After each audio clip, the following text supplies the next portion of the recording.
Welcome to another episode of Just Cooking. I'm your host, Bassam Al Alawi, aka Be The Maker on Instagram of Darsin Cafe at the Bahrain National Museum. So happy here today to be hosting Donna Marie, aka Bahrain Foodie on Instagram. How you doing? Thank you for making it here today. Thank you very much for having me today with you. I'm excited. I'm gonna start with hello for my followers. You heard it here, huh? So we're gonna make an amazing recipe for you.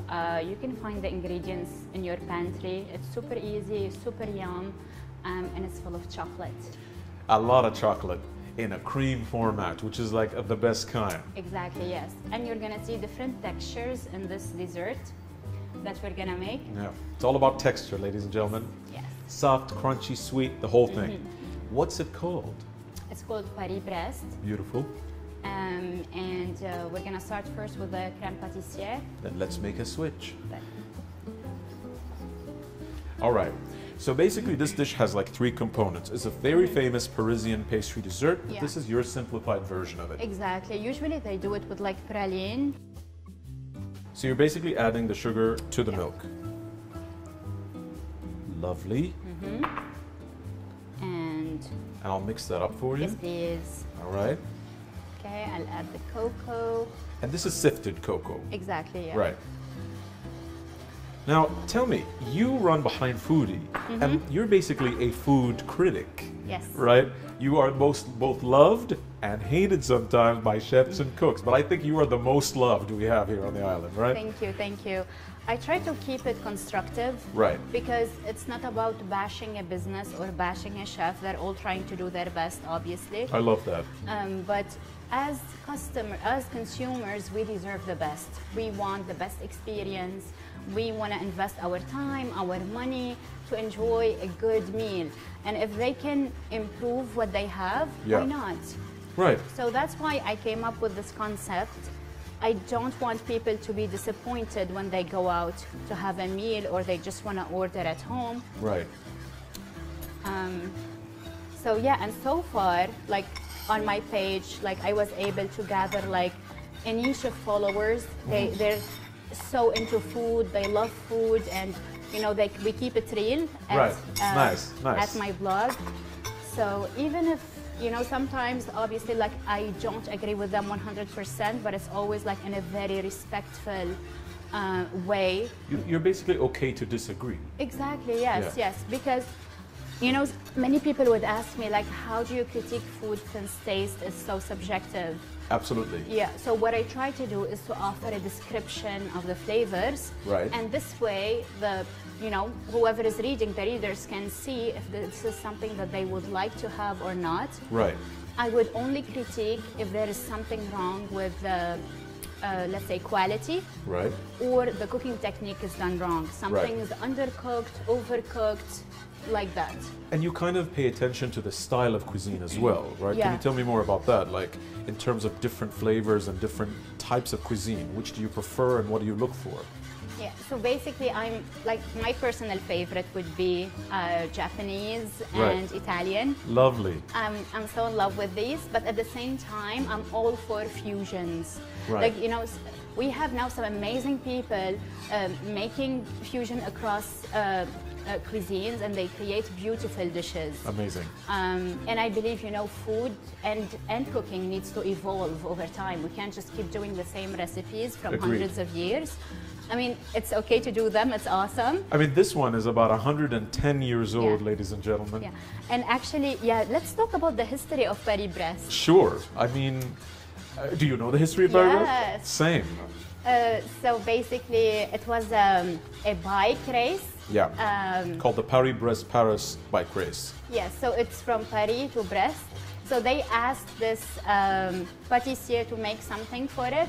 So he decided to make it on the shape of a ring, so it looks like a bicycle tire. Exactly. And it was calorically dense enough that the bikers would actually eat it on the race because they needed a lot of sugar to keep going. I mean, for a 110-year-old dessert, this is a nice, easy, and manageable version, right? Yes, and it's so good. Like, my kids adore it.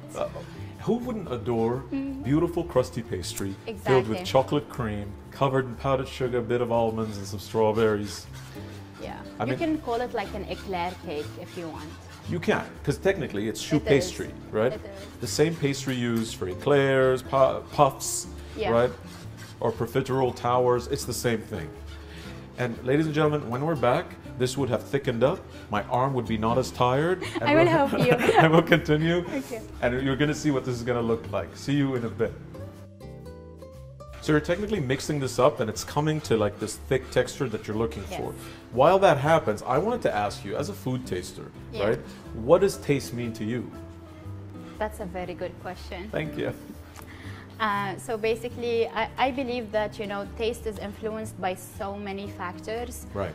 You get like the psychological, emotional factors. You also get, you know, the nostalgia, whatever you're used to when you were a kid.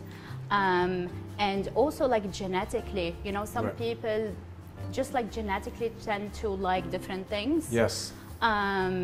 So yeah, it is a very subjective thing between one person to another and across cultures. Like if you go to like Asia, Eastern Asia, you would find that they are so in love with textures. They call them Q.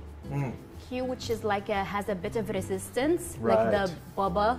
Right, like that chewiness, that kind of, They like a bit of resistance when they are biting into stuff. Right. So they are obsessed with this. Like, and each culture, I'm sure that they have their own kind of preferences when it comes to textures and food and flavors. So what I try to do in Bahrain Foodie is basically to give a description of the food. So when you go there, you know exactly what to expect. Nice.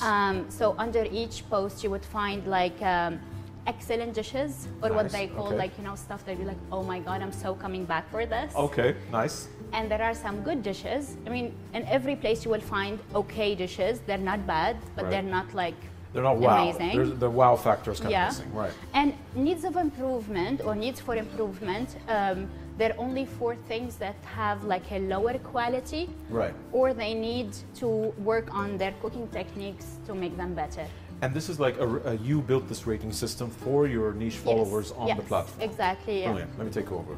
Here you go. There you go. How's your arm? Is it okay? Yeah. We don't want to ruin this beautiful Ramadan jalabiya, ladies and gentlemen. Yes. Well done. So, in the spirit of Ramadan, I'm wearing this, and it's my favorite. I'm actually a teacher by profession. Oh, tell me more about that. Yes. So I'm a teacher and a college counselor at a local school. Okay. And it's actually like the only school in the whole Middle East where they have a fully integration with special needs and mainstream kids. Oh, that's phenomenal. I know. And very much necessary. I've been with them for like 9 years so far. And for how are you finding it? It's fascinating. We learn from them, and it's just amazing. It's been an awesome experience. So yeah, for every occasion regarding, you know, every national occasion, I wear this. So my students know this. They'll know you. Yeah. And basically as a counselor, right? You counsel people in terms of their students, in terms of their careers? Yeah, exactly, yes. Tell me more about that. So this is my 2nd year as the college counselor at my school. I advise grade 11 and 12 students on, you know, I want them to find something that they are beautiful, that they are curious about, because that's what really, you know, would make a good profession for you. Like if you're curious about anything in life, you're going to keep researching more about it. Yes. And that's where you will really be creative and do your best. I wish you were in my high school when we were back in the day, because I think that's always missing. Like you need somebody to kind of figure out what it is you are passionate about, and then kind of encourage you to go there. Because at that age, you don't really know. Yes. And you know, some people say, oh, but what are you good at? I mean, like, but when you are in school, you don't really know yet what you're good at. True. So try to think of this if you do, you're lucky. Yeah. Try to find the one thing you are curious to know more about.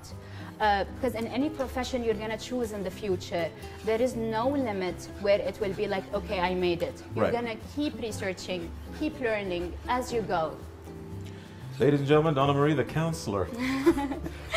Okay. What do you think of this texture, by the way? It's amazing. Are we ready? I think we're good, yeah. We're going to put it into a bowl. Okay, so I've got a clean bowl for you right here.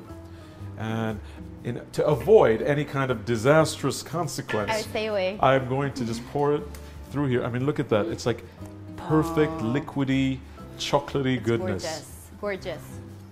The color is phenomenal. And we're just gonna add butter. Right. This is like a chilled butter. We're just gonna add it on top and mix it up. Exactly. I'm gonna put this on the thing. We're gonna scrape out every single bit, but first you're gonna add the butter. I'm gonna turn up the oven. There you go. Just get the spoon. You got a spoon? Perfect. And the butter basically kind of melts in, gives it structure as it cools, but also gives it a nice gloss. Immediately it turns very glossy, while here you see it's more matte. And that gives you a really nice mouthfeel to the cream, basically. Exactly, yeah. Let me see. When we come back, ladies and gentlemen, we're going to start part 2 of the Paris-Brest, right? See you in a bit. So we're back, ladies and gentlemen, with Donna Marie, Bahrain foodie, and we are going to make the pastry portion of the Paris-Brest, or Paris-Brest, if you want to be all Parisian and stuff, right? So what goes in here, basically? Okay, so first we're going to put milk. All right. So 125.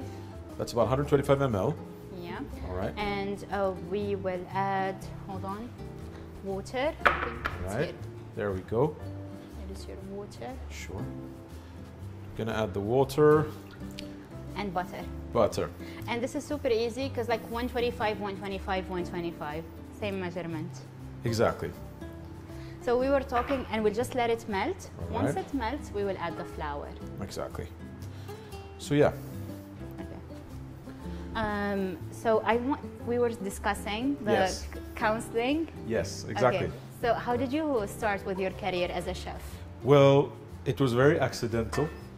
The fact that I like to cook is not accidental, but I've always cooked. It's not something that I thought was a thing, right? Okay. I never grew up thinking, you can do this for a living, Yeah. right? It was just something we did.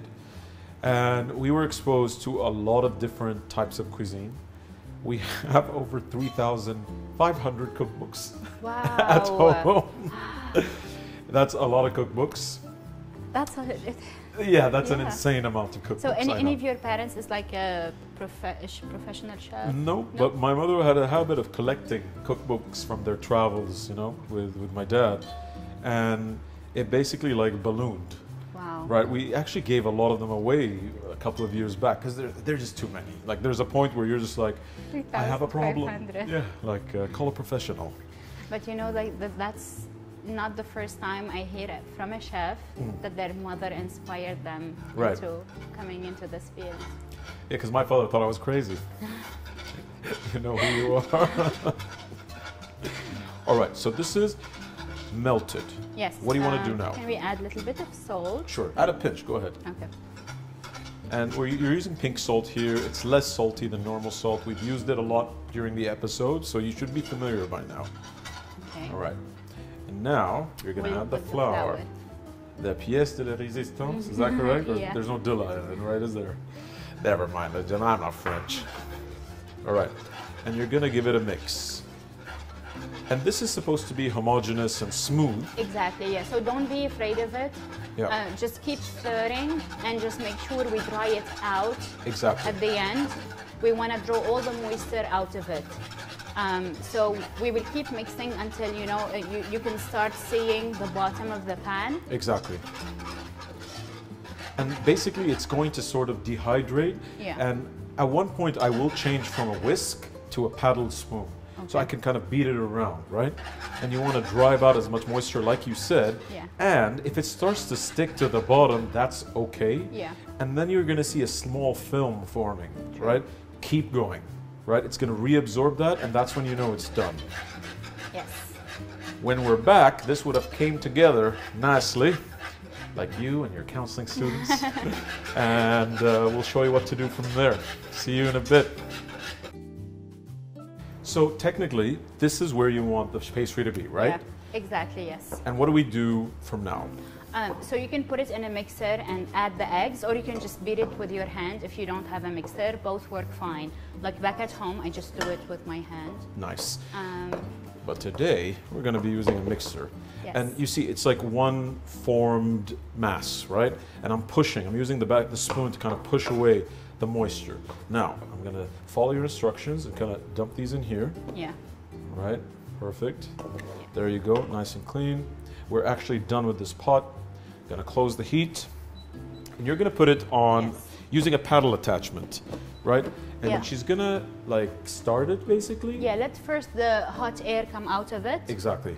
And then we will add the eggs. Right, and for this recipe, how many eggs do you usually use? So it depends on the size of the egg. Yeah. We wanna get like a glossy, creamy texture. Nice. So it depends. This is a tricky part. It really does. Yeah. So we're gonna add one. Yes. And we'll see how it goes if we need another one or not. And usually it's like 3 to 4. Yeah. But depending on the humidity, on the weather that day, you increase or decrease. And the size. And the size, because this is a big egg. Bahrain has big eggs. We do. Don't we all?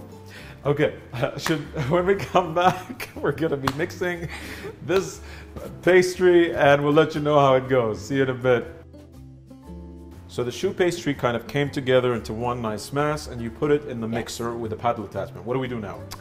So first we will put it on for a bit just to let the steam come out of the dough. Right. And then we will add our eggs. Okay, how many eggs? So it depends. It's around like 4 to 5. For today we're gonna add 4 and see how it goes. We need like a very creamy texture so we can pipe it and put it on the baking tray. Exactly, and it's gonna kind of puff up in the oven. All those eggs, all that protein gives you that residual liquid that allows you to get some height on the pastry. All right, so you're gonna turn it on. Yeah. And we're basically, this is the letting the steam out portion. There you go. And you can see the steam kind of rise, right? And the sound might be, you know, a bit annoying, but there you go. I'm gonna crack one egg and you can pour this in there. Yep, there you go. And basically, Donna's gonna do this gradually because sometimes you kind of feel like, okay, it's a little dry, maybe you need more eggs. You know, it's up to you. With this, you definitely need to gauge it by eye, right? Yeah. All right. Okay. I think we're ready for our second egg. Yes.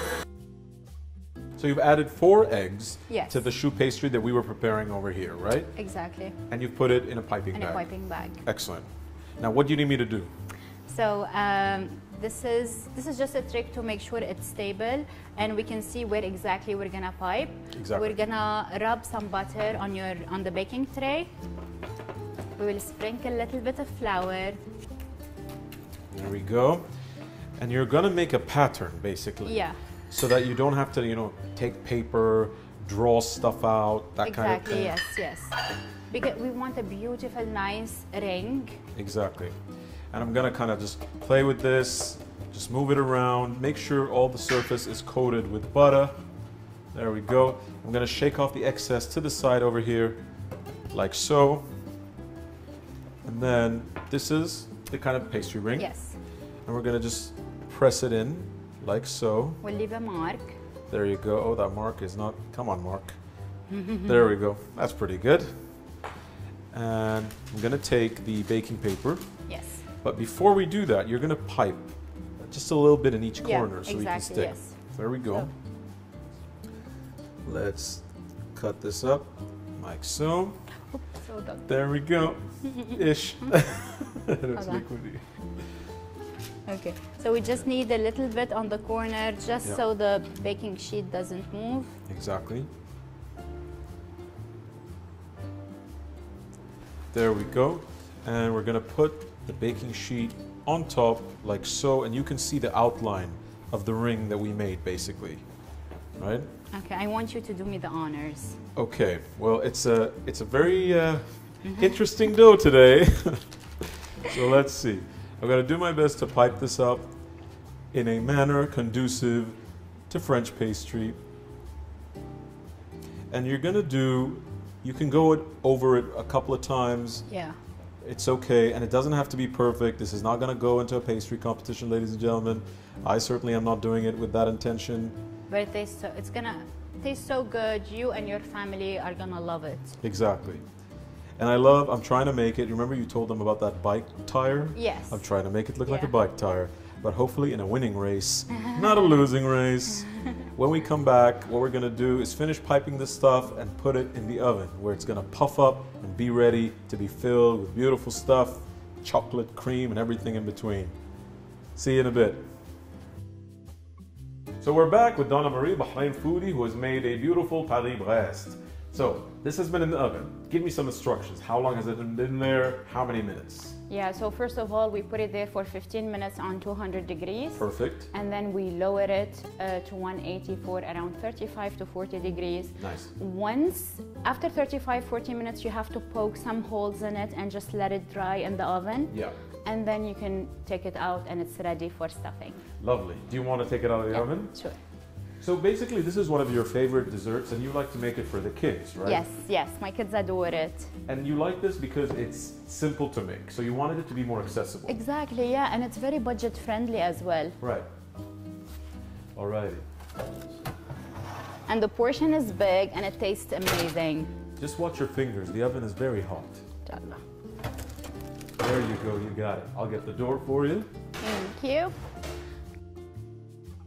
So you've taken it out of the oven and you've put it on a cooling rack, right? And Yeah. it's cooled just a little bit. Yeah, exactly. We want to let it dry from the inside. It's very important. Right. And choux pastry is one of the very few that don't need any chemicals to make it elevate. Right. Elevate So it. leavening agents, basically. It doesn't need that. Yeah, it doesn't need that. It's just like the eggs and water, basically, what makes the dough puff up. Beautiful. So we'll just, with a serrated knife, we're just gonna cut through it. So the choux pastry looks just so beautiful, and you basically remove the top off. Yeah. What are we going to do now? So now it has these air pockets, like these holes, so we're gonna fill them with the creme mousseline that we did.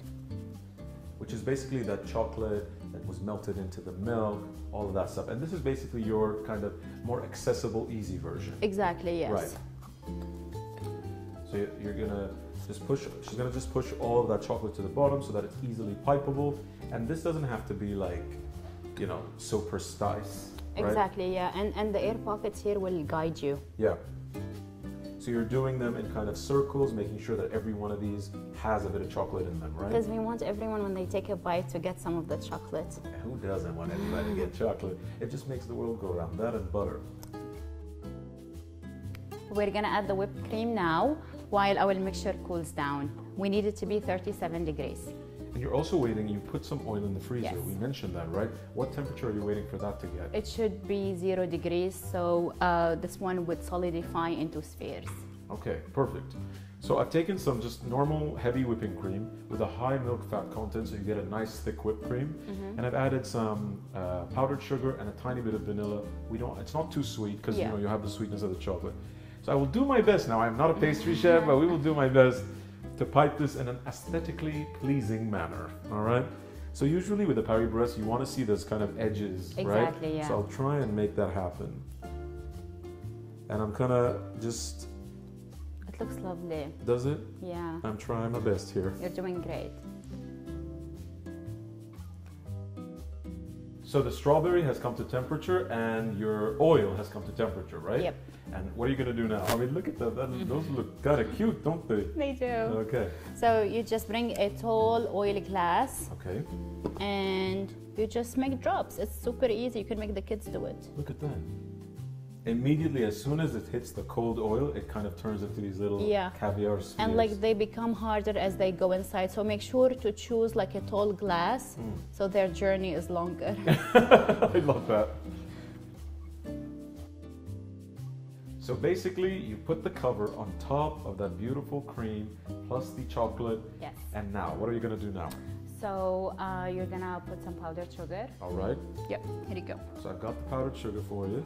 We've laid down a baking sheet just to collect any of the excess so you don't make a giant mess. So go ahead. Look at that. That is so festive. I know. Right? So cute. I love it.